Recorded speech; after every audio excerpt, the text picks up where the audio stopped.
basically go through the introduction, anatomy, what the basics and techniques, how you go about in an RSOV. So basically, it's one of the rare in congenital malformations, which we don't know exactly which is congenital or not, which most often presents in young adulthood or middle age. It's obviously, as you all know, is more common in the Asians and the Orientals. It's known to have some association with the subpulmonic VSD, which is less known in the Western population. We do know that subpulmonic VSDs, you do see in the pediatric age group, restrictive subpulmonic VSD, when this RCC is prolapsing or the non-coronary cusp is prolapsing into it, which later on becomes an RSOV and then ruptures, causing the ruptured sinusoval cell aneurysm. And one more epidemiological factor tends to be more common in the males, is almost twice more common in the males rather than females. The most common location is either is the right coronary sinus or the non-coronary sinus to the RA or the RV. Most often to the RV and less often to the RA, and very rarely from the left to the LV or more fancy sites, even pericardium. So what do you do when you evaluate a patient with RSOV?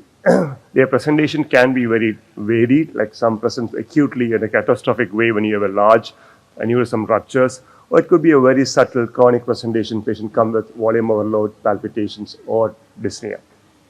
You first need to see the SS anatomy. Echocardiogram, mostly transthoracic, may give you a decent pictures, but many often in adults you may have to do a transvascular echocardiogram. You need to see the origin with sinus and where it exits with RA, RV, or RVOT. And most importantly, you need to assess the aortic wall associated with significant aortic leak or not. Whether there are any associated lesions. As I said, already mentioned the VSD or any other congenital heart lesions already there, which might prevent us in proceeding with a transcatheter closure or might favor a surgical closure of the RSOV. So one of the first Siemens Collins from England who first tried this closure in 1995 published using a Rashkin's double umbrella device. This was immediately after Jim Locke and Boston used it to close the paravalvular leak. So that's the start of the era of a transcatheter closure of RSOVs. So after your echo evaluation, you may take him to the cath lab. Obviously, if it's an adult patient, you may exclude a coronary artery disease. And most common is which view. Mostly often I use an RAO view. Here, this is a RAO or an LAO view. Most often is RAO. If it is going, the most easiest RSOV to close is an non-coronary sinus to the RA. So it is most often well profiled even in an AP view or RAO view. But those going into a RVOT and RV, it is almost always profiled in RAO, shallow RAO, 20-30 degrees. So once you have profiled it, you have made a road map, then you cross the RSOV. It's quite easy because it tends to go along with the flow. You may use a Teflon or a thermo wire. I tend to use a regular thermo wire exchange link and then take it into the SVC or IVC.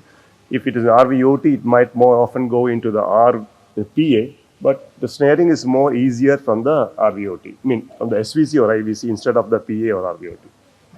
So if the wire easily goes to the SVC, it's more easier. There are no structures because if it goes to the PA, you need to make a AV loop. Then you will have to go across the tricuspid wall, RV trabeculations. You may not have a very straight line. So if the wire by chance goes to IVC or SVC, it's almost always easier to snare it from the SVC. And try to pick it at the tip of the wire for those who are beginners, so that more proximal segment will be more stiffer, so it will be difficult to bend itself and come into the catheter. So if you get caught, just go to the distal part, more easier to bend it and take it into your sheath. Once you have made an AV loop without a loop within the RV, you take a catheter, just given this angiogram to show the problems of using a regular Mullins. Since I tend to use most often this regular Cook Mullins sheath for my ASD, I use the same thing for this one, but even RSOV to RA, almost straight course, you can see a lot of kinking happens in the regular Mullins, but it's very soft. So in those cases, you better use a flexor Cook sheath or the Amplas delivery sheath with a more stiffer. This is more often happens when it goes to the RV because of more kinking and more traverse sheets to cover the RA, RV area and RV to the RVOT or the aorta. So here itself it's kinking, so it's far more kinking if there is RSOV to the RV or RVOT. Even if there's a kink, if you keep a wire across, you can get your device across and deploy it across the defect. This is the final angiogram once we have deployed a device. The most often the device which is I use is an ADO1 regular PDA device, which tends to have a retention skirt on the aortic side and not much on the RV side. So other devices like a vascular plug or a ADO VSD devices can be also used in the same way. They're all equally useful. So I'll give you another example, just give you one or two examples, and just to give you the problems which also can happen even though you see RSOVs are mostly easily amenable. Here is a dilated dysfunctional LV with a large RSOV to the right sinus to RVOT with a mild AR. The patient had multiple comorbidities, so was not sent for surgery even though there was a mild AR there. He was having some malignancy, suffering from having a treatment all the same. So you can see here, you can see a angiogram again, an RIO view which shows a calcified aortic wall and this the RSOV exiting into the RVOT close to the pulmonary wall. Here I have used again, and because of the sheath, a difficulty in tracking a bigger sheath through this tricuspid RV and RVOT to the aorta. I've taken a smaller sheath which won't take a bigger PDA device. So I used initially I think I had a 12 mm vascular plug, which I tried to fix it, but by the next angiogram you can see it just flips. Is it playing? Yeah, you can see I got a reasonably decent position because of the cable and the sheath. When I was trying to confirm the position by TE or transthoracic, it just came out into the RA. So then I tried now ADO1 device, which is sorry, yeah, this is ADO1 device, which thought it more stiffer and is a larger 16-14 device. And again, I've released it. You can partly well within the, but again, this also came off because of the distorted. It came through the RSOV. When you're multiple times you're pulling a device, many times I found this is a thin RSOV, the windsock may get torn itself. So it's not a very good idea to play around too long. It can get you in trouble, become larger, and then the AR or the leak should be bigger. So we didn't have a choice here. Then finally, what I did, I went and did from the arterial side, I did I don't know, is it playing? I did an AV vascular plug, 20 mm vascular plug, which got a decent position and then released it and was happy with that. This is the final stable position on echocardiogram with this vascular plug. So you have always keep an option of using other devices when you're in trouble.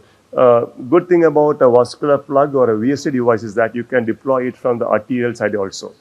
Only thing, the sheath has to be longer length. In adult patients, the routine Mullen sheath will be only 75 centimeter. So you may need to have a longer sheath to approach from the arterial side.